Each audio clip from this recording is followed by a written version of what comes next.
proseso ng impeachment laban kay VP Sara Duterte mali ayon kay Senator-elect Rodante Marcoleta. Si Mean Corvera sa detalye ng balita. Mean? Pinaghahandaan na ni Senator-elect Rodante Marcoleta ang magiging impeachment trial laban kay Vice President Sara Duterte sa Senado.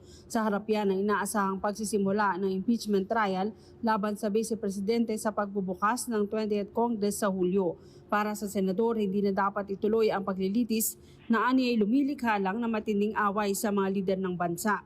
Kung siya raw ang tatanungin, may mali sa proseso at basihan ng mga kaso laban sa pangalawang Pangulo.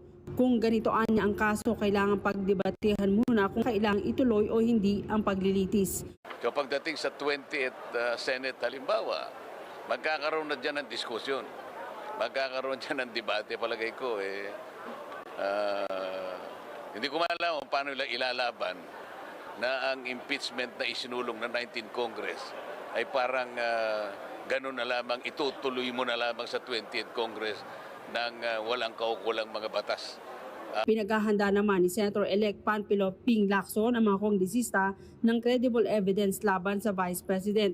Ayon kay Lacson, kailangan makakumbinse ang 16 na senador na matibay ang mga ebidensya sa mga akusasyon laban sa pangalawang Pangulo para magkaroon ng verdict.